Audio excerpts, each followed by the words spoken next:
nyekel gaman barisan witing klopo dawa ngarep bedah Ngamarta iku Kurawa.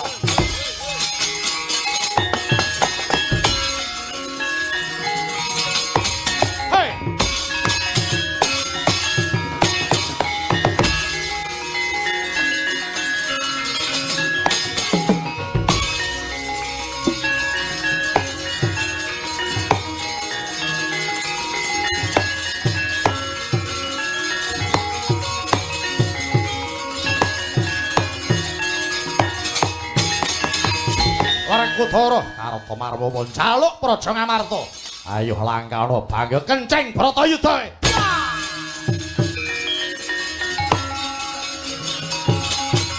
Ha! Ha! He! Hutta! Ai! Aku! Bakti aku! Bakti aku! Oh! Ha!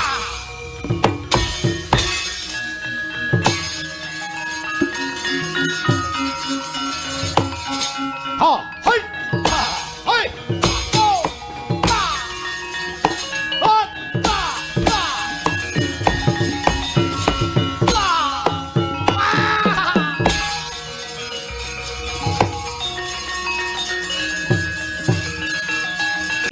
Ya dianggap salah.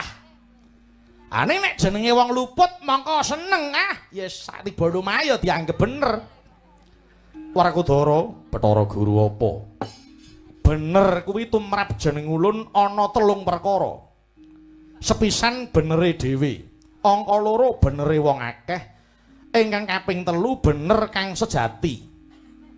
Ingkang ulun anggo paugeran ing kene ya kuwi bener kang sejati.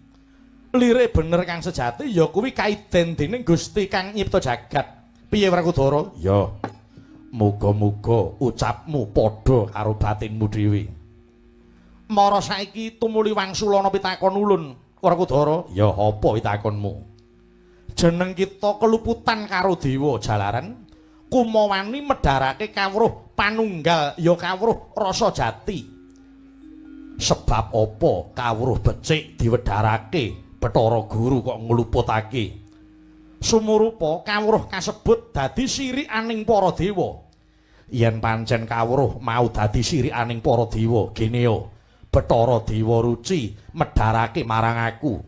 Kena ngapa kowe ora gugat marang Bathara Dewa Ruci? Sang Hyang Dewa Ruci medharake kawruh panunggal mung kanggo Werkudara dhewe, ora kanggo liyane. Wiwit jaman kapan medharake kawruh becik kok digawe pilih kasih? Yen pancen mulangake kawruh digawe pilih kasih, pasinaon sing ana ngarca padha kae bubarno kabeh wae. Kok ketok banget kowe dewa, watakmu serai drengki serakah, aja ana titah sing pinter mung kejaba dewa. Kanggone Werkudara, aku isin yen bangsaku dadi wong bodho.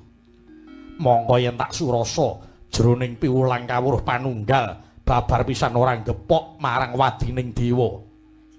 Kepara isine piwulang ngajak marang menungsa padha bisa menepke rasane, bisa mapanke napsune, aja lali manembah marang Gusti kang nyipta jagat.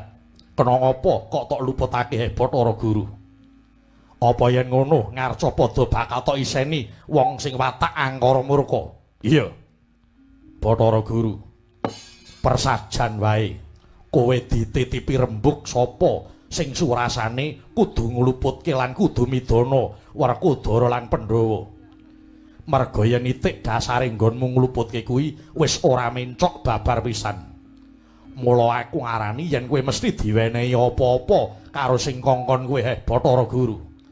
Lah yen dewa wae iso digarap barang bener iso digawe luput, banjur titahe mengko arep njaluk pengayoman sapa sing ana ngisor kono. Tegese dewa wis ora adil, titah wis nganti ora bisa percaya karo dewa. Prasaja sapa sing njaluk tulung supaya dewa ngluputke marang Werkudara?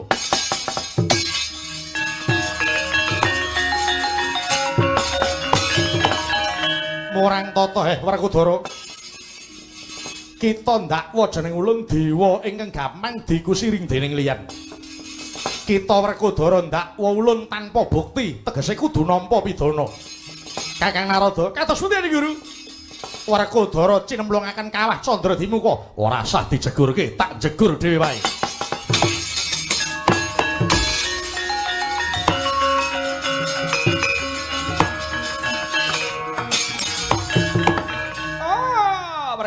Berkinjang Pak Pong bubolo waru yang tenggoro wakan syuting taniline. Wah, Werkudara jegur kawah kok ora dipikir kaya mung jegur blumbang wae. Sampun kersanipun ulun perintah dhateng Paduka Kakang Narada keparanga dawuh kaliyan para dewa Durandara. Suralaya mboten kenging dipun nambah Pandhawa sak cindhile abang. Menawi wonten trah Pandhawa kedah dipun cemplungaken kawah Candradimuka. Oh, setika niki.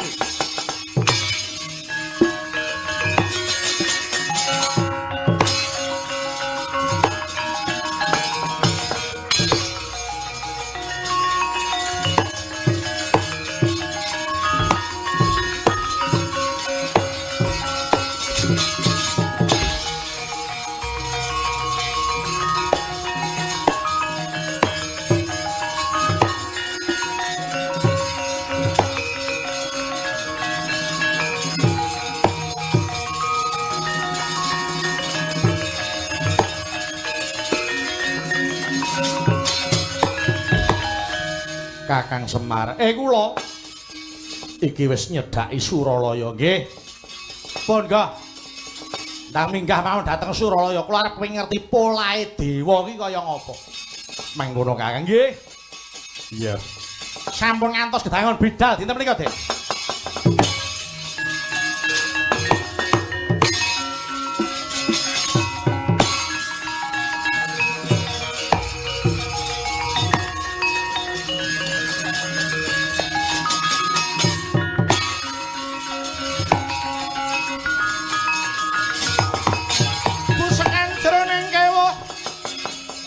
Godhongon selang pedhangipun kang kataman braja temah daging lalis sorak manengker gumutuh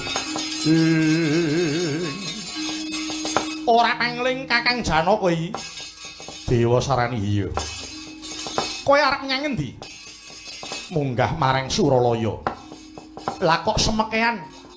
Lah wong durung ana timbalan saka Rama Pukulun Bathara Guru, lah kok kowe trunyak-trunyuk yak-yakan tekan Suralaya iki karepmu apa? Suralaya ki papan kadewatan, sapa wae kena munggah waton nampa timbalane Rama Pukulun Bathara Guru. Kakang Janaka, yen ngono tak iman kowe bali ya wae. Aku gelem bali waton wis bisa ketemu kelawan Hyang Pukulun Bathara Guru. Yen kowe bakal munggah Suralaya ana pitukane. Apa pitukane? Weton bisa nglangkai bangkene Dewa Sarani. Marah yang arep nyoba cobanen. Remet dadi klaringe pepek Kakang Janaka.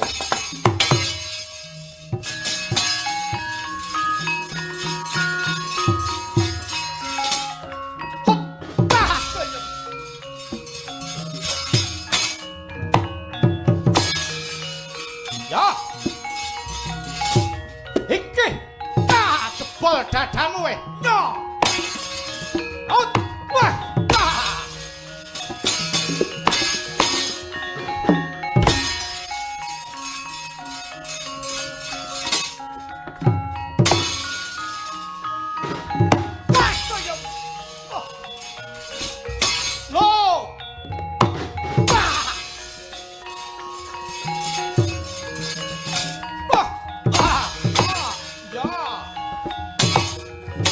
Urung kalah aku. Hop! Royok!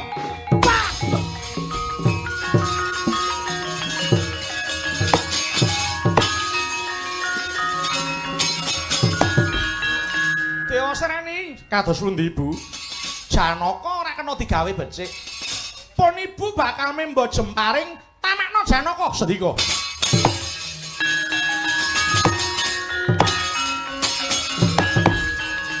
Kakang Janaka sing gedhe pangapuramu kepeksa aku tega karo kowe kene marganing patimu Kakang Janaka.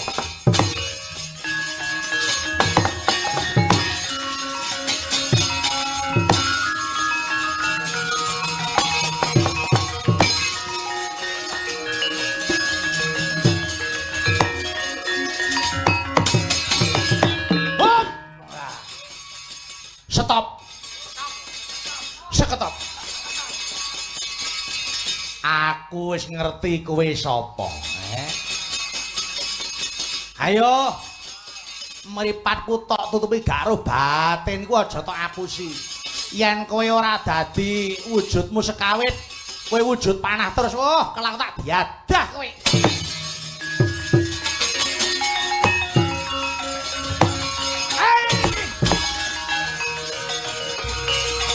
Ayo. Ayo. Aku kapok Kakang. Kapok apa? Kowe bola-bali ya. Kowe bola-bali seneng guru gedho karo momongan. Mesti kok kowe mongko aku iki jane kita bola-bali. Apa rumah sama ku dikira?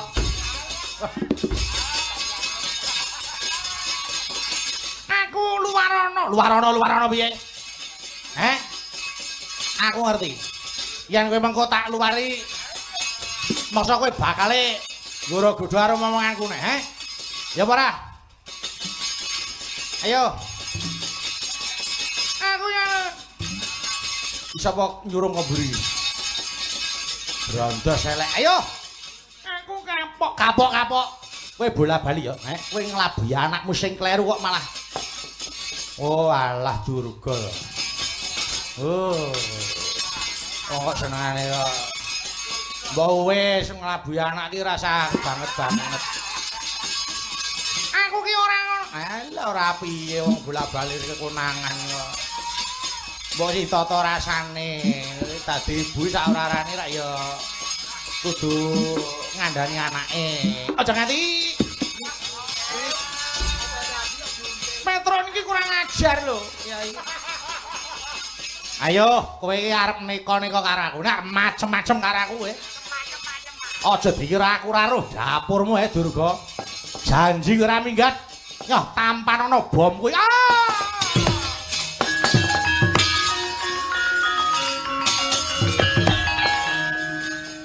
Jane karo untut ya wedi kok. Andene kemayune jamak Durga. Yen ora tak ngonoke ora lunga-lunga wong kuwi. Den, ayo. Iki ana sambung ora pete apa. Dewa Srani kok nyegat Ndara Janaka. Den, mang mriki, Den.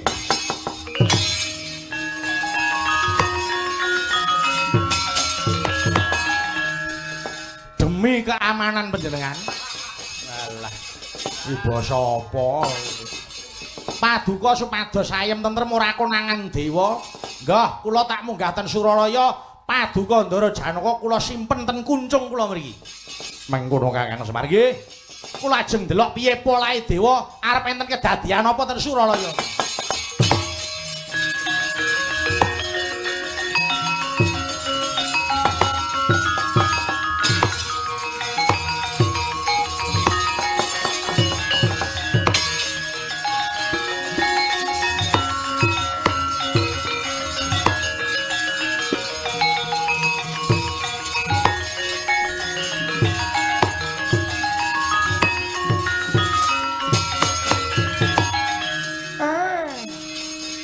Bareng aku nganglang ana Suralaya. Kae tak sawang Ndara Werkudara kok mlaku nyedhaki kawah Candradimuka. Ya. Tak cedhakane kawahe kae.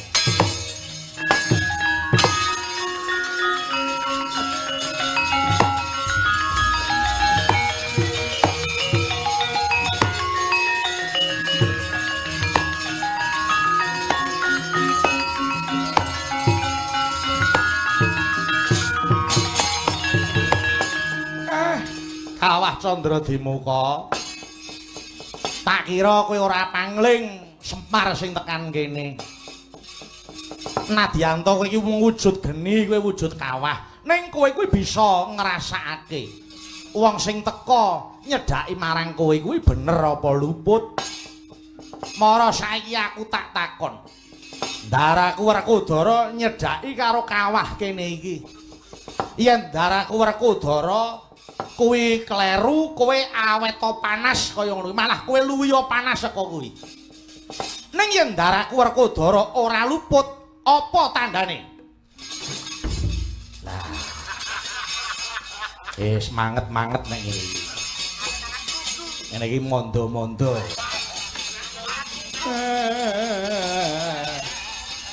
igone teng krampul ae. Luwen-luweni ya. Ya, iki wis kena kanggo titenan pun. Sampeyan nang nyemplung kalah, Den.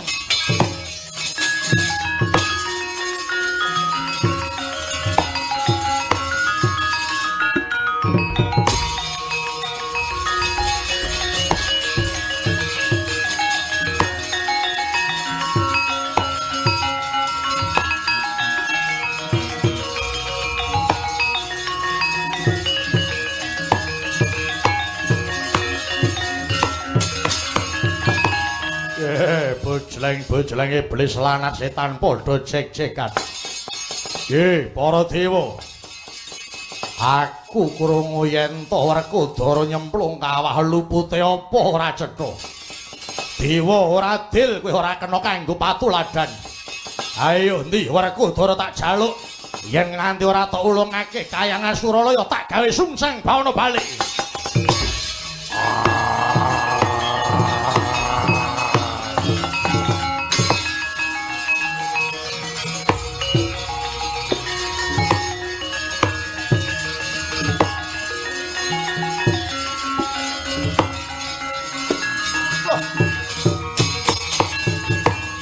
Ana buta gedhe pinggir dhewe kowe sapa? Aku Dewa Amral.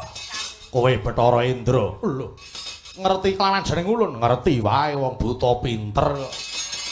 Duwe karep apa kita munggah marang Suralaya? Aku golek Bathara Guru. Entuk ora entuk panguwasa Suralaya tak jaluk. Yen nganti ora tak ulungke tak gawe sungsang bawana balik. Oh, iki tanganku tak doa gaglak limpam.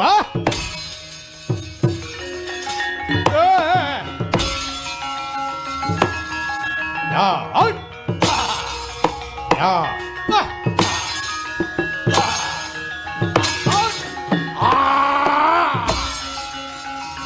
Waduh.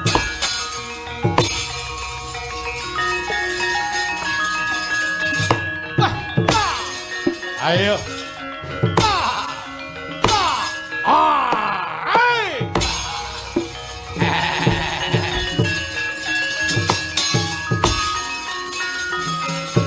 Arangan ya kuwi duwe sumpah tiji tibeh mati siji mati kabeh mukti siji mukti kabeh. Mula kita Werkudara ulun nanggep pengawak Pandhawa 5 tegese kita dadi utawa nanggung marang dosane Pandhawa 5. Ya. Aku bakal tanggung jawab. Sekabeh tumindakku wis tak petung sing kanthi genep tak timbang sing kanthi adil. Werkudara Bathara Guru apa? Ing kene ulun bakal pitakon kelawan jeneng kita Werkudara. Ya. Sekabehing pitakonmu aku sing bakal mangsuli. Lamun wangsulan kita Werkudara mengko nganggo dasar kang maton lan ulun nanggep bener jeneng kita Bratasena lan uga kadang kita bakal luar saka Pandhawa ulun lan kena bali marang Praja Ngamarta ning kosok baline. Lamun wangsulan kita ora pratitis lan ulun anggep luput aja takon dosa. Jeneng kita sak sedulur kudu nampa pidana saka panjenengan ulun. Ya. Aku manut pidanane apa bakal tak lakoni. Pidanane kita Werkudara sak sedulur bakal ulun cemplungake kawah Candradimuka. Dipikir dhisik Werkudara. Dipikir dhisik saguh apa ora? Ya, saguh. Nanging sadurunge aku mangsuli pitakone Bathara Guru. Aku arep takon dhisik. Ya, jeneng kita arep takon apa? Tumrap Bathara Guru. Mapane tembung bener lan luput kuwi dununge ana ngendi? Werkudara, apa sebabe dene jeneng kita ndadak takon perkara mapane tembung bener kelawan luput? Mulane babakan iki tak telesihake. Mung amrih genahe lan aku ngerti wates-watese. Sabab bisa wae pancene kanggoku bener ning tok luputake, banjur sing luput tok benerake. Apa meneh yen isine atimu wis kedunungan ora seneng karo Werkudara. Kowe wis gething nduru sengit karo Werkudara. Kabeh wangsulanku mengko ora wurunga sarwa tok luputake. Iya apa ora? kaya bener ya. Dasare wis ora seneng sik. Nadyan wangsulane iki jane bener, nek gane wis ora seneng ya dianggep salah. Ane nek jenenge wong luput mongko seneng yes sak tiba lumahe ya dianggep bener. Warakudara, Bathara Guru apa? Bener kuwi tumrap jeneng ulun ana 3 perkara. Sepisan benere dhewe, angka 2 benere wong akeh, ingkang kaping 3 bener kang sejati. Ingkang ulun anggo paugeran ing kene ya kuwi bener kang sejati. Lire bener kang sejati ya kuwi kaiden dening Gusti kang nyipta jagat. Piye Warakudara? Ya. Muga-muga ucapmu padha karo batinmu dhewe. Mara saiki tumuli wangsulana pitakon ulun, Warakudara. Ya apa pitakonmu? Jeneng kita keluputan karo dewa jalaran, kumawani medharake kawruh panunggal ya kawruh rasa jati. Sebab apa kawruh becik diwedharake Bathara Guru kok ngluputake? Sumurupa kawruh kasebut dadi sirikaning para dewa. Yen pancen kawruh mau dadi sirikaning para dewa, gene yo Bathara Dewa Ruci medharake marang aku. Kena ngapa kowe ora gugat marang Bathara Dewa Ruci? Sang Hyang Dewa Ruci medharake kawruh panunggal mung kanggo Werkudara dhewe, ora kanggo liyane. Wiwit jaman kapan medharake kawruh becik kok digawe pilih kasih? Yen pancen mulangake kawruh digawe pilih kasih, pasinaon sing ana ngarsa padha kae bubarno kabeh wae. Kok ketok banget kowe dewa, watakmu serai drengki serakah, aja ana titah sing pinter mung kejaba dewa. Kanggone Werkudara, aku isin yen bangsaku dadi wong bodho. Mongko yen tak surasa jroning piwulang kawruh panunggal babar pisan ora gepok marang wadining dewa. Kepara isine piwulang ngajak marang menungsa padha bisa menepke rasane, bisa mapanke napsune, aja lali manembah marang Gusti kang nyipta jagat. Kena ngapa kok tok luputake Bathara Guru? Apa yen ngono ngarsa padha bakal tok iseni wong sing watak angkara murka? Iya. Bathara Guru, persajan wae kowe dititipi rembug sapa sing surasane kudu ngluputke lan kudu midana Werkudara lan Pandhawa. Merga yen itik dasare nggonmu ngluputke kuwi wis ora mencok babar pisan. Mula aku ngarani yen kowe mesti diwenehi apa-apa karo sing kongkon kowe Bathara Guru. Lah yen dewa wae iso digarap barang bener iso digawe luput, banjur titahe mengko arep njaluk pengayoman sapa sing ana ngisor kono. Tegese dewa wis ora adil, titah wis nganti ora bisa percaya karo dewa. Prasaja sapa sing njaluk tulung supaya dewa ngluputke marang Werkudara?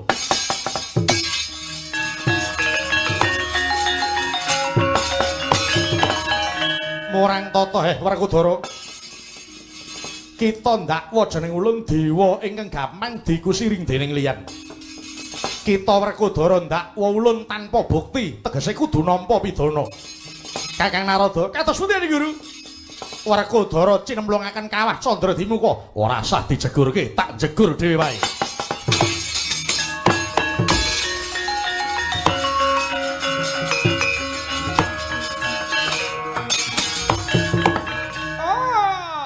Werkinjang Pak Bong bubolo waduh yang tinggor wakan yuding taniline. Wah, Werkudara jegur kawah kok ora dipikir kaya mung jegur blumbang wae.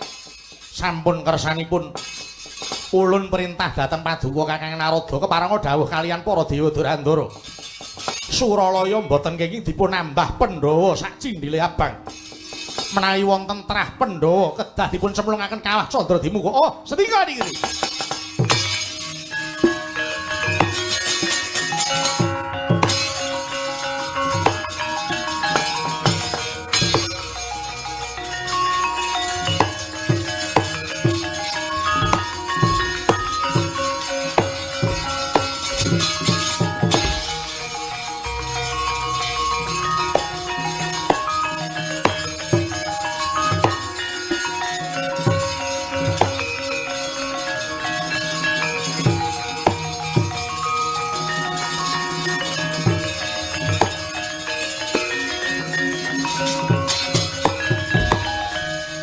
Kakang Semar. Kula iki wis nyedhaki Suralaya nggih. Pun nggih. Ndang minggah mawon dhateng Suralaya kula arep ngerti polahe dewa iki kaya ngapa. Mangkono Kakang nggih. Iya. Sampun ngantos gedangan bidal dinten menika, Dik.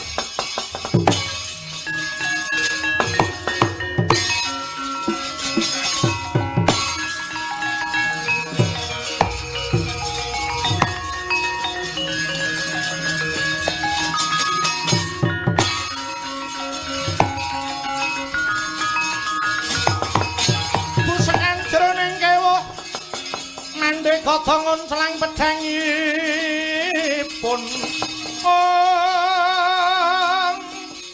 kang kataman brojo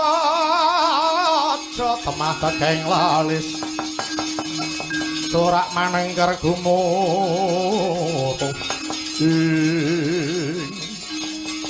ora pangling Kakang Janaka iki Dewa Sarani iya kowe arep nyang endi munggah marang Suralaya lah kok semekean lawang durung ana timbalan saka Rama Pukulun Bathara Guru lah kok kowe trunyak yak-yakan tekan Suralaya iki karepmu apa Suralaya ki papan kadewatan sapa wae kena munggah weton nampa timbalane Rama Pukulun Bathara Guru Kakang Janaka yen ngono tak iman kowe bali ya wae aku gelem bali waton wis bisa ketemu kelawan Hyang Pukulun Bathara Guru yen kowe bakal munggah Suralaya ana pitukane apa pitukane weton bisa nglangkai bangkene Dewa Sarani marah ya arep nyoba cobanen remet dadi klaring epek-epek Kakang Janaka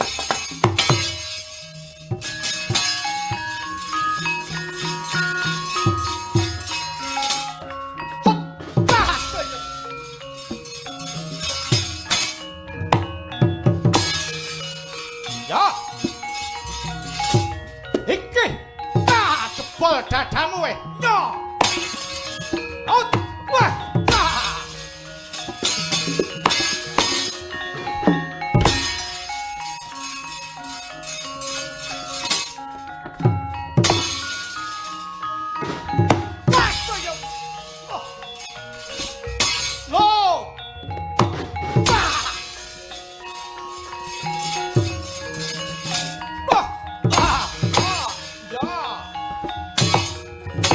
urung kalah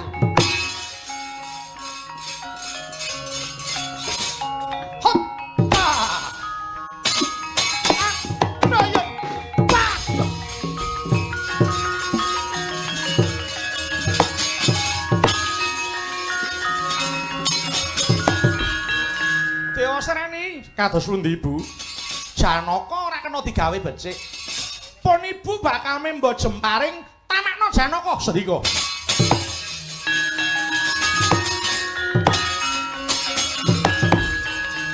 Kakang Janaka sing gedhe pangaporamu kepeksa aku tega karo kowe kene marganing patimu Kakang Janaka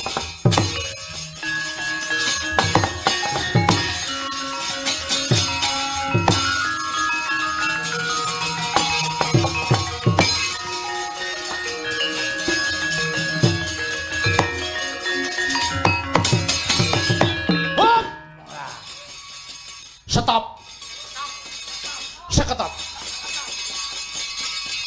aku wis ngerti kowe sapa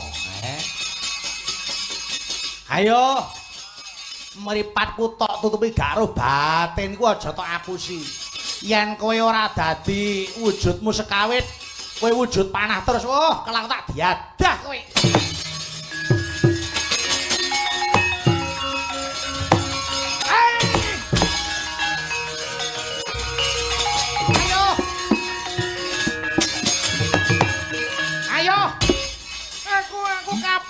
kapok apa kowe bola-bali ya kowe bola-bali seneng goro-goro karo momongan mesti kok kowe moko aku iki jane sithik bola-bali apa rumah sampeyan dikira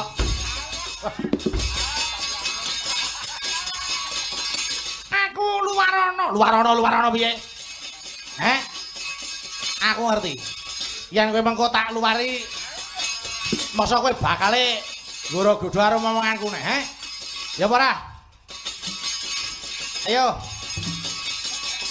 aku ya sapa nyurung koburi Brondos elek. Ayo. Aku kapok. Kapok. Kowe bola-bali ya, kowe nglabuhi anakmu sing kleru kok malah. Oh, alah Durga. Oh. Kok senengane kok. Mbok wis nglabuhi anak iki rasa banget. Aku ki ora alah ora piye wong bola-bali kekonangan kok. Mbok si tata rasane dadi ibu sak ora-arane rak ya kudu ngandani anake. Aja nganti Petron iki kurang ajar lho, Yai. Ayo, kowe iki arep nika-nika karo aku. Nek macem-macem karo aku aja dikira aku ora roh dapurmu Durga. Janji ora minggat. Yo tampan ana bom kuwi.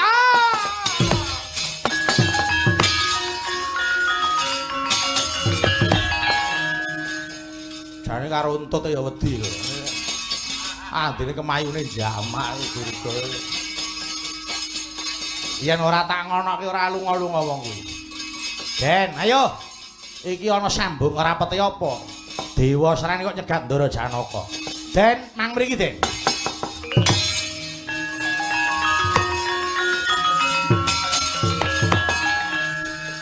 Demi keamanan panjenengan. Alah. Iki basa apa? Paduka supados ayem tentrem ora konangan dewa.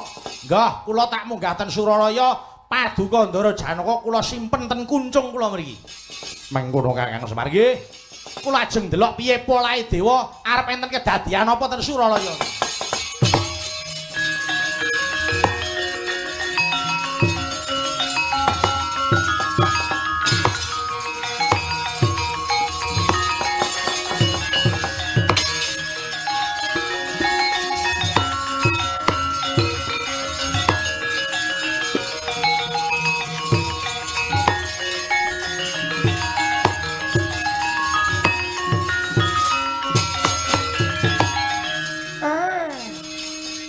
Bareng aku nganglang ana Suralaya. Kae tak sawang Ndara Werkudara kok mlaku nyedhaki kawah Candradimuka. Ya. Tak cedhakane kawahe kae.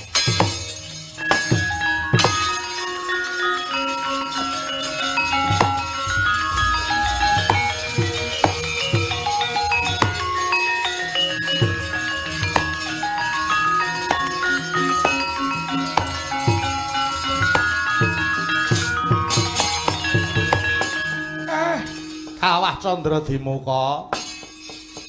Tak kira kowe ora pangling Semar sing tekan kene. Nadyanto kowe iki wujud geni, kowe wujud kawah. Ning kowe kuwi bisa ngrasakake wong sing teka nyedhaki marang kowe kuwi bener apa luput. Mara saiki aku tak takon. Ndaraku Werkudara nyedhaki karo kawah kene iki. Yen Ndaraku Werkudara kuwi kleru, kowe awet to panas kaya ngono. Malah kowe luwiya panas saka kuwi. Ning yen Ndaraku Werkudara ora luput, apa tandane? Lah. Manget-manget nek iki. Ngene iki mondo-mondo.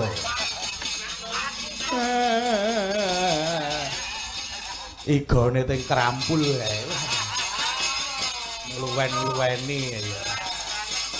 Ya, iki wis kena kanggo titenan pun. Sampeyan nang nyemplung kawah, Den.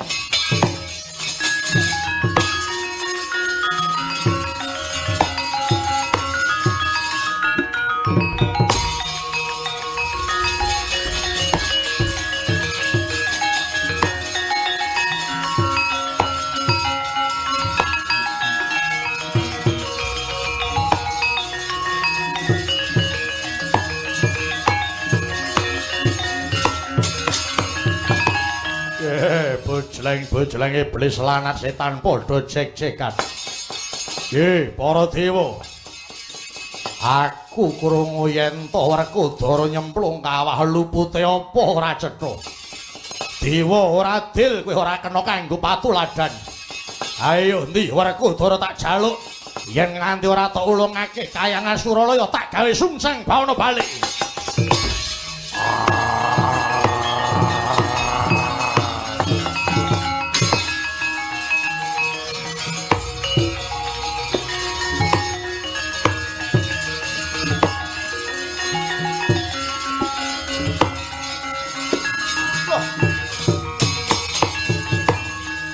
ana buta gedhe pinggir dhewe kowe sapa? Aku Dewa Amral. Kowe Bathara Indra. Lho. Ngerti kelawan jeneng ulun, ngerti wae wong buta pinter. Duwe karep apa kita munggah marang Suralaya? Aku golek Bathara Guru. Entuk ora entuk panguwasa Suralaya tak jaluk. Yen nganti ora tok ulungke tak gawe sungsang bawana balik. Oh, iki tanganku tak ada gaglak limpam.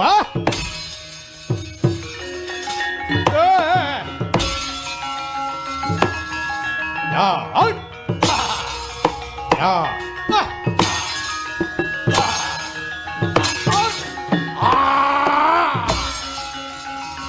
Waduh.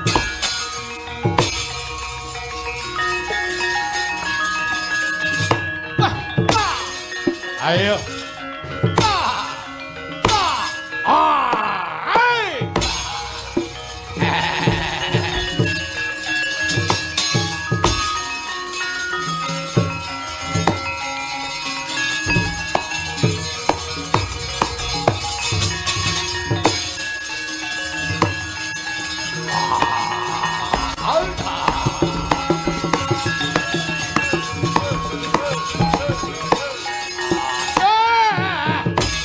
Ayo, ora mandi genimu.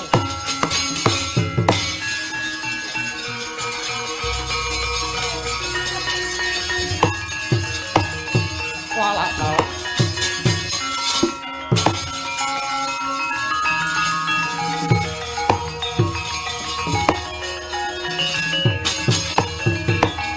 Indra melayu-melayu gawe kaget ana apa? Ih, kepareng atur Rama Pukulun. Menika Suralaya wonten parang muka wujud raseksa. Ana mungsuh inggih. Ana buta. Inggih Pukulun sapa? Namipun Dewa Amral. Piyambakipun badhe nyuwun palenggan paduka. Badhe nyuwun Suralaya. Wah, dudu karepe dhewe. Apa para dewa ora nrenggulangi? Sampun Rama. Namung nyatanipun yaksa menika ampuh sanget wis minggir ulun dhewe sing bakal ngrampungi Indra.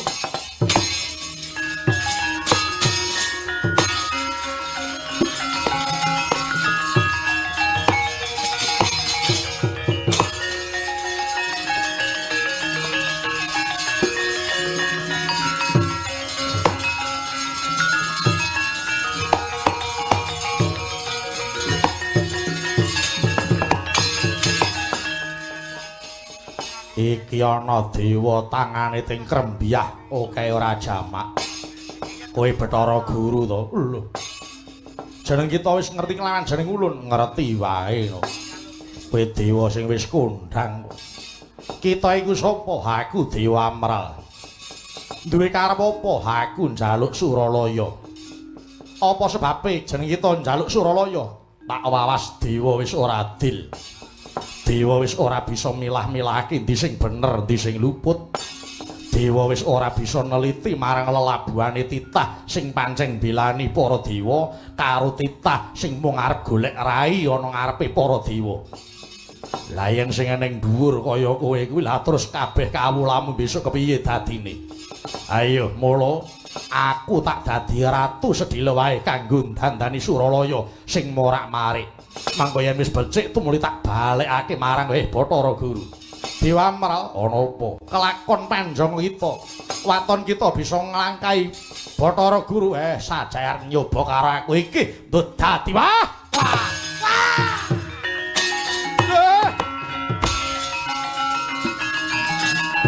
Ya. Hei. Hei. Wah.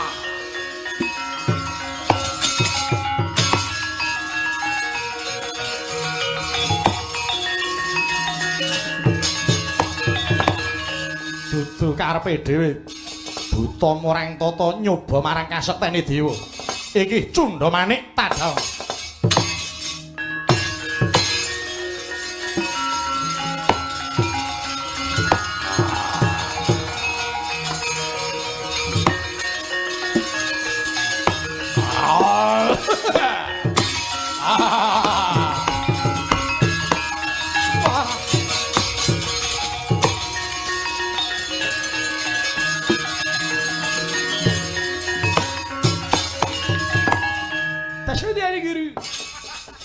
Kakang Narada. Pripun? Buta menika ampuh sanget. Lah kok saged? Nyatanipun kula dawuhi Cundha Manik malah pusaka kula ical. Dek remah iki. Terus sendiri. Monggo lumajar mawon. Melayu wae.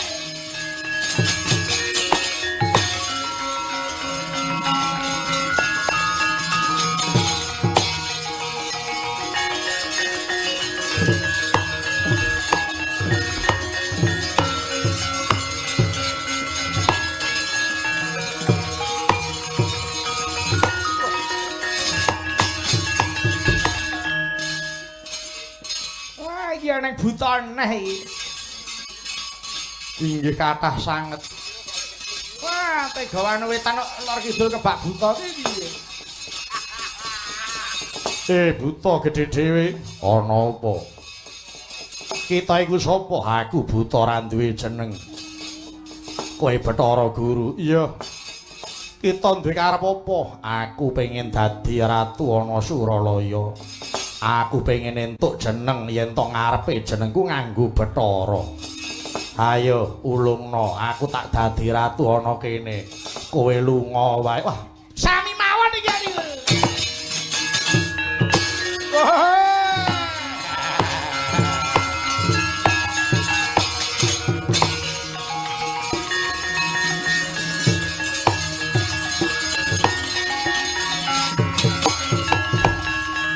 Bathara Guru. Wis anggene ya. Kita praptohana kene. Pancen tak jarak, aku mau kepengin ketemu karo kowe. Apa karep kita? Aku kepengin ketemu karo Siwa Werkodara. Kita kepengin ketemu kelawan Werkodara. Ya. Ora bisa wis anggene. Aku ora bisa kuwi perkarane apa? Awit dina iki Werkodara ulun pidana. Apa lupute Siwa Werkodara? Lupute Werkodara wani-wani nggelar kawruh panunggal kuwi mongko dadi sirikaning dewa. Kawruh panunggal kawruh becik diwedharake malah dewa lara ati iki kepiye? Entuk ora entuk Siwa Werkodara kudu mentas saka kaca Drahimuka. Ora bisa Werkodara kudu ngrampungke pidanane. Wah, iki dewa ora kena diajeni.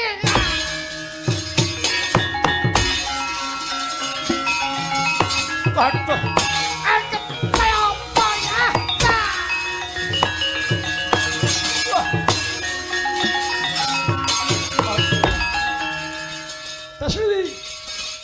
Dos pundi. Piye ta ki? Tekane kok kleru iki lho. Menika wis anggene dumugi mriki ugi ngamuk punggung madosi Werkodara. Oh. Wis anggene. Inggih. Aduh. Wis anggene bali ngamuk neh. Lah niki terus pripun Ari Guru? Monggo pados rayan kemawon ya.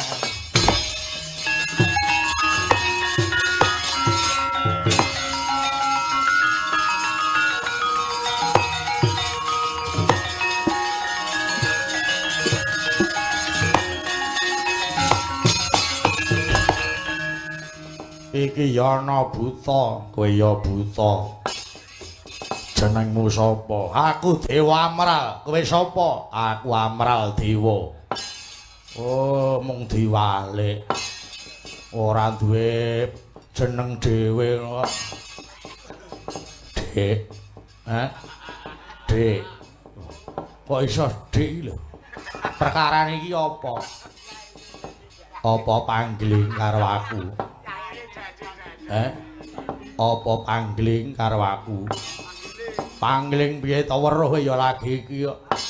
Piye? Oh, wis taunan kumpul kok lagi etok-etok ora weruh.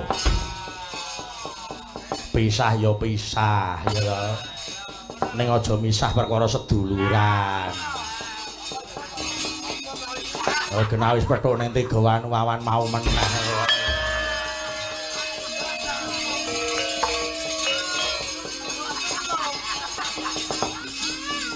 Aku kira mudeng kowe iki sapa? Alah. Ora mudeng kok mubang-mubeng ae. Ora mubeng kok nglirak-nglirik wae. Ayo. Apa ya pangling karo aku? Oh, pucet mesti. Aku ora ngerti piye. Kowe iki sapa? Oh, alah. Moyo pangling tenang iki piye to ya? Lho. Oh, nuwun sewu. Alah. Ora apa-apa ya. Nuwun sewu dan alah. Kaya karo sapa wae. Oh, paduka to. Heeh. Ngono kaya ora ngendika, ora sah basa buta kok basa. Mangke kula kualat, alah kok ilang galake nek basa. Wis ora sah basa. Oh, ngaten. Heeh. Oh, nggih. Yo ngamuk yo wong loro yo. Yen ora diamuk wong loro ora rampung. Sawi.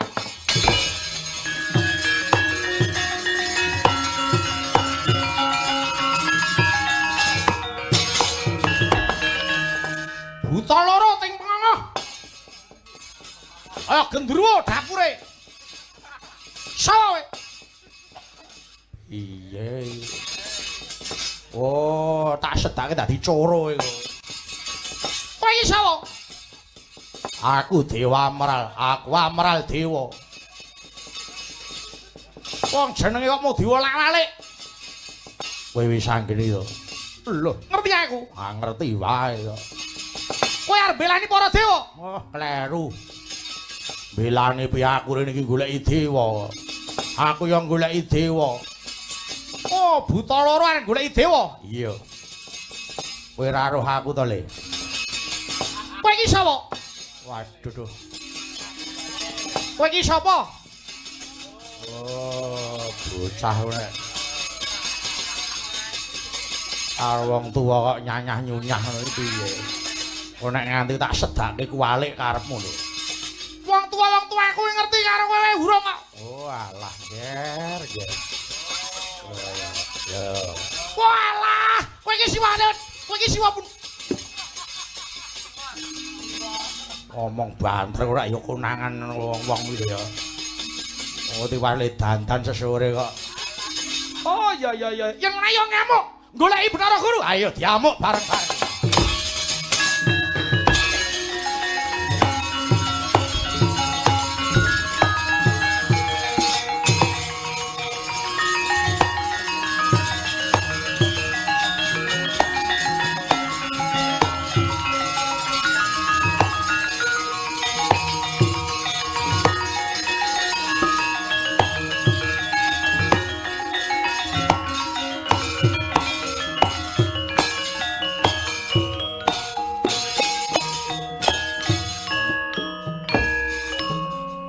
Wes. Ayo.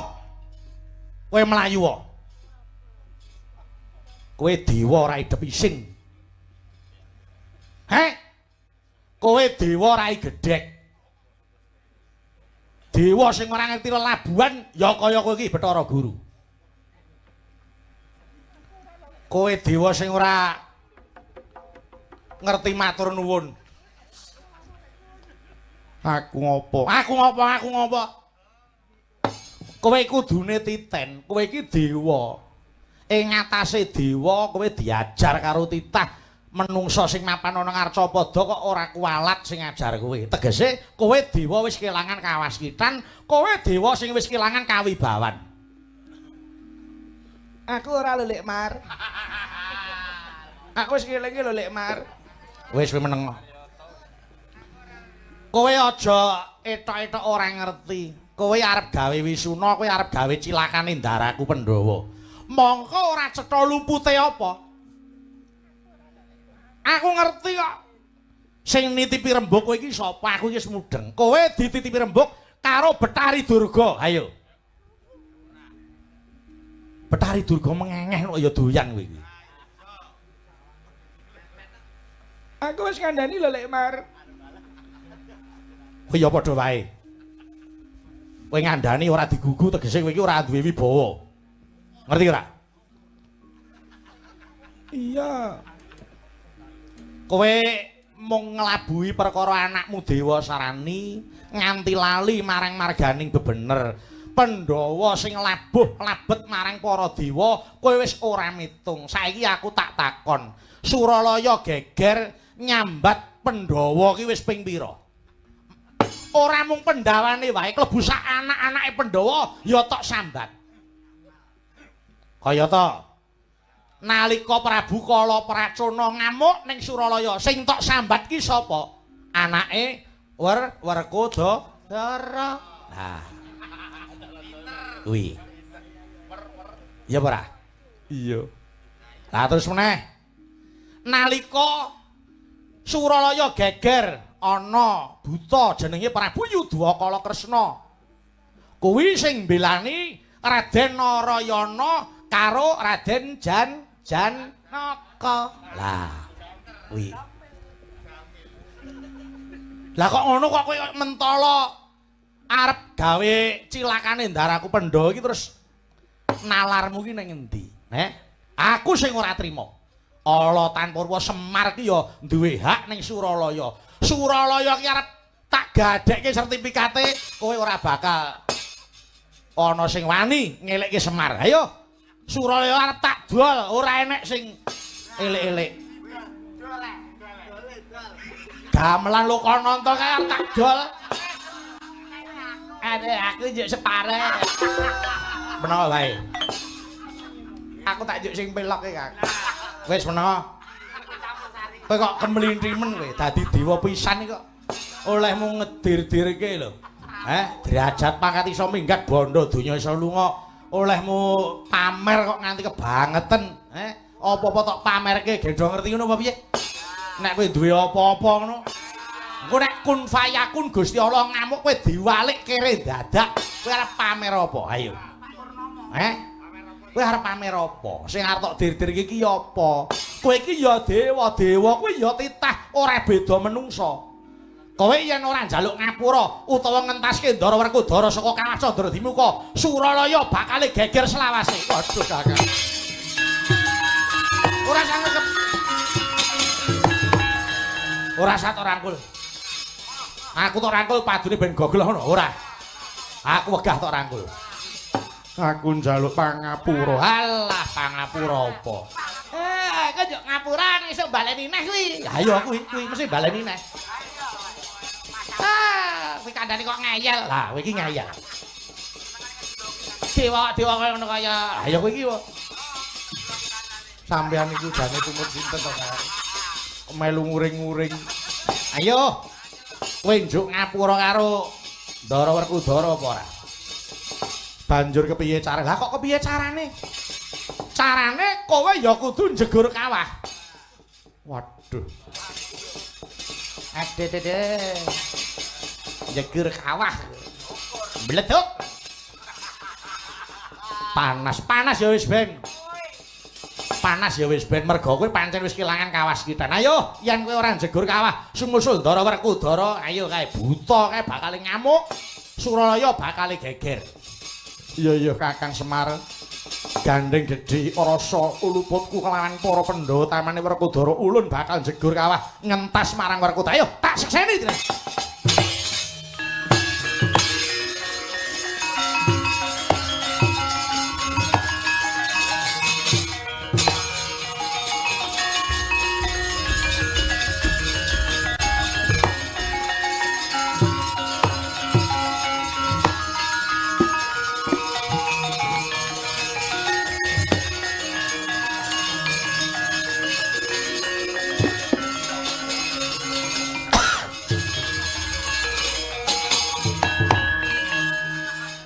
Nyemplunge kok gendulak-genduli. Ayo, kowe ora nyemplung tak jorokne tenan kok. Tak entenane. Piye babare lakon iki?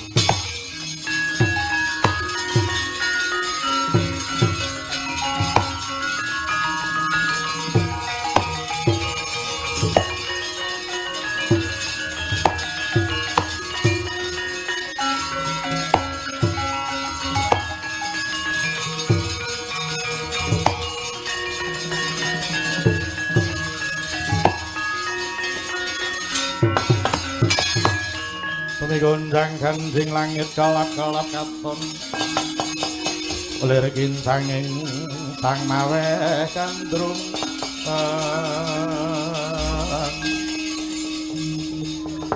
Bathara Guru sumusul marang Kawah Candradimukha. Iya Werkudara. Ulun sumusul jeneng kita Werkudara mapan ana Kawah Candradimukha sepisan ulun wis paring pangapura marang sekabehing luput kita Werkudara. Lan uga ulun bakal ngrampungi paukuman kita anggon kita Werkudara mapan ana Kawah Candradimukha. Werkudara, ayo tumuli jeneng kita tak entas saka Kawah Candradimukha. Ora ana bledhek, ora ana udan.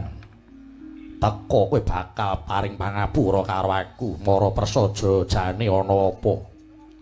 Sabab mokal yen ora ana apa-apa. Bathara Guru nganti tok rewangi jegur kawah mung arep ngapurani apa sing dadi keluputane Werkudara. Mongko aku rumangsaku ora luput. Ewadene aku tok luputake ya wis lelakon adile mung kudu dilakoni, penandang adile mung kudu disandang. Werkudara, ulun njaluk supaya jeneng kita nentremke Suralaya. Apa ya ana empere ing atase aku iki ana jroning paukuman dikon ngrampungke geger sing ana Suralaya. Suralaya geger awit ana pangamu ing buta sing bakal ngesur pelungguhan ulun. Lho, lah kok elok temen. Jare dewa kuwi sekti mandraguna. Jare dewa kuwi kasektene sak dhuwure titah ing Arcapada. Werkudara ki kekuatanku sepira lah kok arep tetulung karo dewa. Dewa kuwi titah sing hebat, dewa kuwi titah sing elok, dewa kuwi titah sing ora bisa luput. Aja mengkono Werkudara. Dewa ki ya titah, mongko sing jeneng titah isih kesandangan apes murka karo lali. Apese Suralaya geger laline. Merga jeneng ulun ngluputke marang kita Werkudara.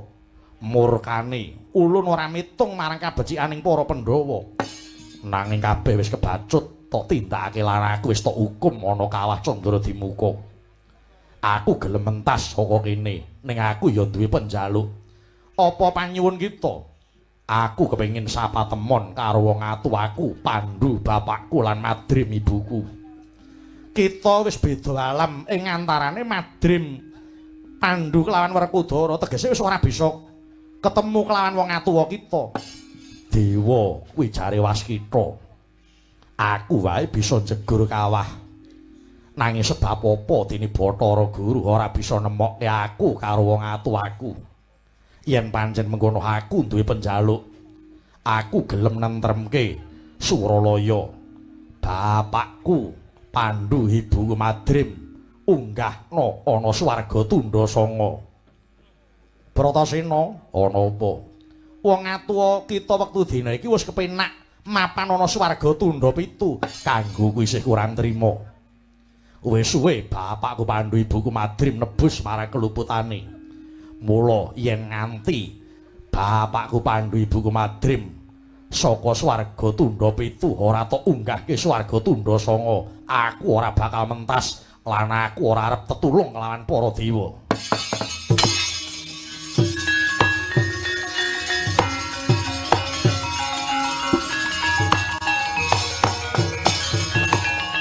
Ya Werkudara. Gandeng kita wis nglakoni kabeh apa ingkang dadi dawuh ulun dina iki. Kita Werkudara seksenana wong atuwa kita Pandhu lan Madrim ulun unggahke saka swarga tundha 7 munggah marang swarga tundha 9 Bratasena.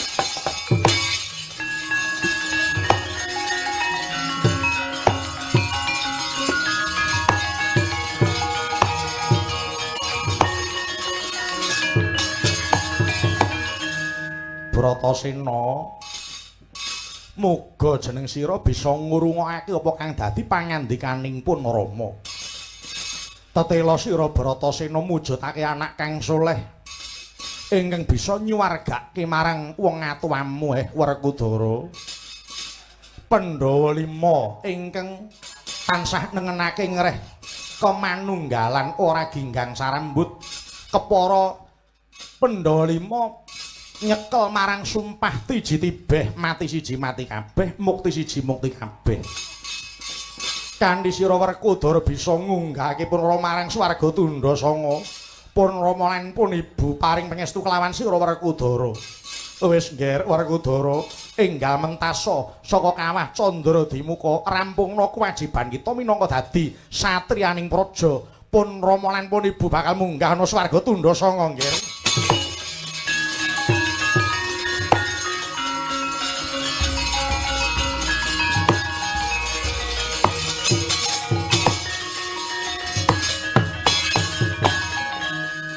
Aku ora pangling suarane Pandhu bapakku lan ingkang misik marang aku ya mung kaya mengkene bisane anak wasung pisungsung marang wong tuwa kang wis pinimbalan ana ngersane Gusti kang nyipta jagat.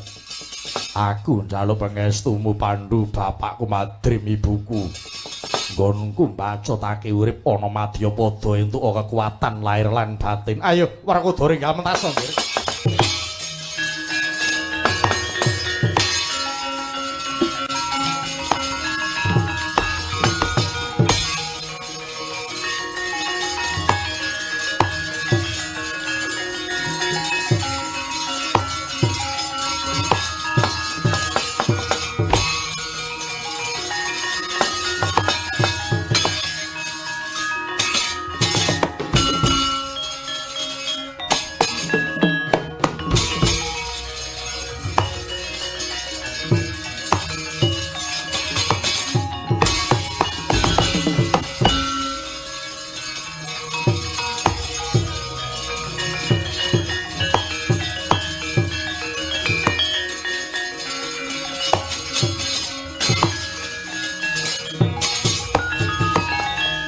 Menika Kakang Mas Werkudara. Ya.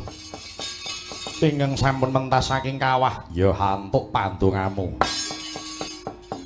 Kepara wektu dina iki srupanyune para putra Pandhawa kabeh. Bapakku Pandhu, ibuku Madrim wis bisa munggah ana swarga tundha sanga. Waduh inggih Kakang Mas. Menawi paduka Kakang Mas boten tumuli enggal medal saking kawah. Kula ki badhe bila dhateng paduka Kakang Mas ora sah. Bathara Guru wis mertobat. Nggih, pancen niku kula sing nguring-nguring.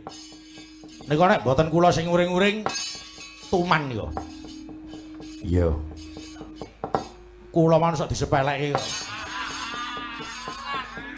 Apa ngono? Saestu niku. Sumpah. Kula ndodho ki ora tau dibukake Bathara Guru. Ya seben sakarepe. Ana sing gawe geger Suralaya. Nggih, leres buta cacahe loro. Kalih satriya Pulatan Ladak. Paduka arep dadi serayane dewa. Iya. Buta ajeng manapake? Ah, tak udet-udet butane. Pun sampeyan mang maju. Satriya nika nek ora sing ngrampungi Ndara Janaka ora bakal rampung. Pun mang mriko, Den.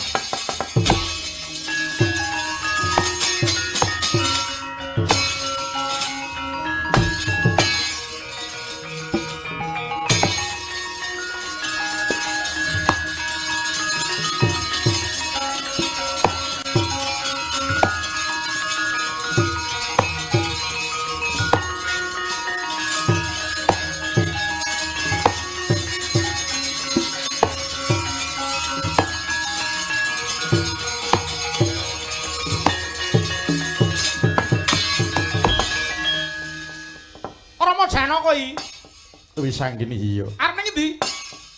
Arep goleki satriya sing bakal mbedah Suralaya lan buta loro sing arep ngrebut palenggane pukulun Bathara Guru.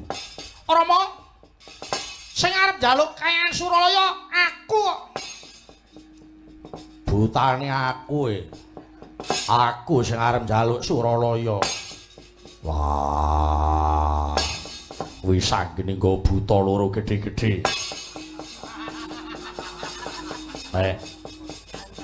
Ora ngumunke nek semono kuwi. Oh, dadi sing arep bedah iki kuwi. Iya, sing arep bedah aku diwangi karo buta loro iki.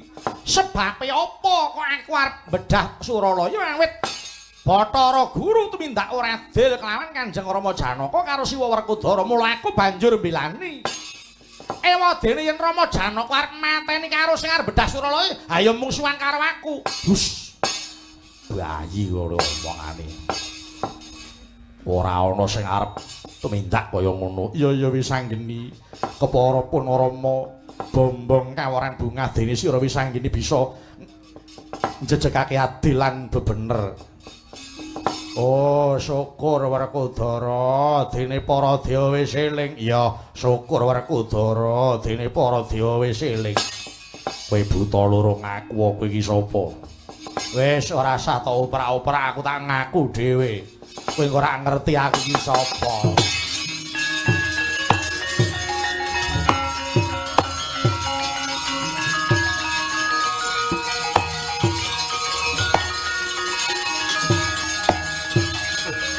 Apa para bu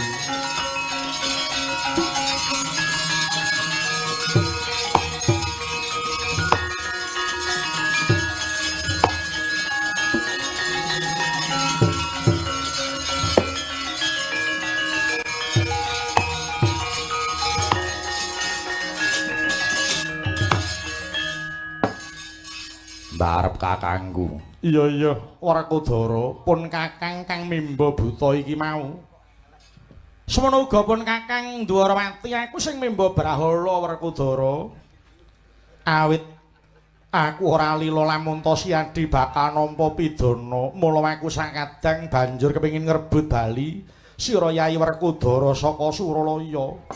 Inggih Koko Prabu, kula ugi sampun nganti Kakang Semar Badranaya. Ya, antuk pandongane mbarep kakangku Cletheng Kresna kakangku lan kabeh dulur-dulurku, mudhune anak-anakku sing padha pengin njejeke adil lan bebener. Wektu dina iki Bathara Guru wis pertobat lan uga njaluk pangapura.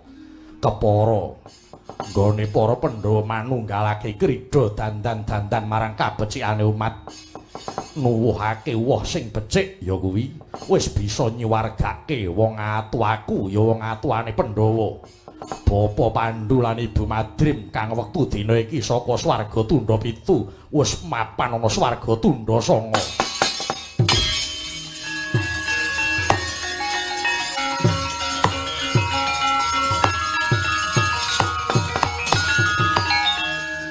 Syukur bagis kene jumurung Werkudara tegese ora muspra nggone para Pandhawa padha cencut taliwonda. Ya kuwi njejeke marang adil lan bebener Werkudara. Iya. Kyai Aji kula wonten dawuh. Kedangon mapan wonten mriki malah kirang paragi monggo. Enggal kula kanthi kondur dhateng Ngamarta. Sesarengan ngunjuk syukur ngersane Gusti kang nyipta jagat. Awit sampun kasembadan para Pandhawa krida utawi nyambut damel sesarengan murih kabecikaning umat sedayanipun. Kasiling anggenipun sami nyambut damel saged nyuwargakaken ing sampun kajempone angen ya.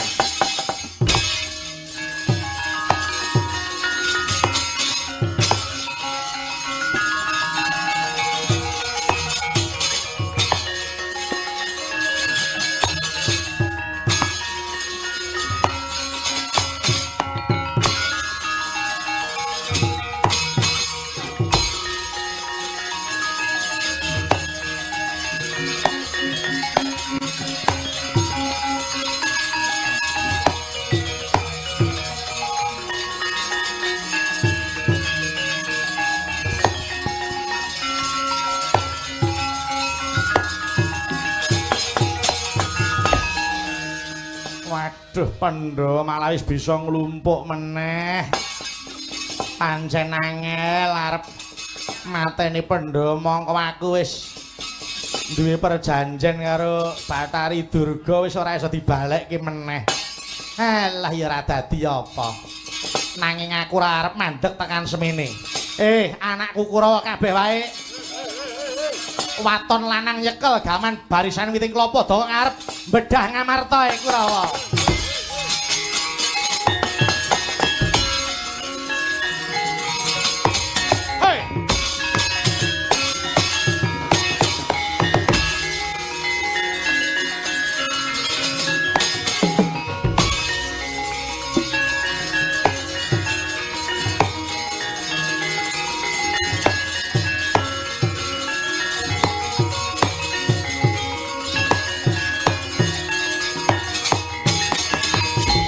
Wrakudara Karta Marwama njaluk Praja Ngamarta. Ayo langkana bangga kenceng Bratayuda.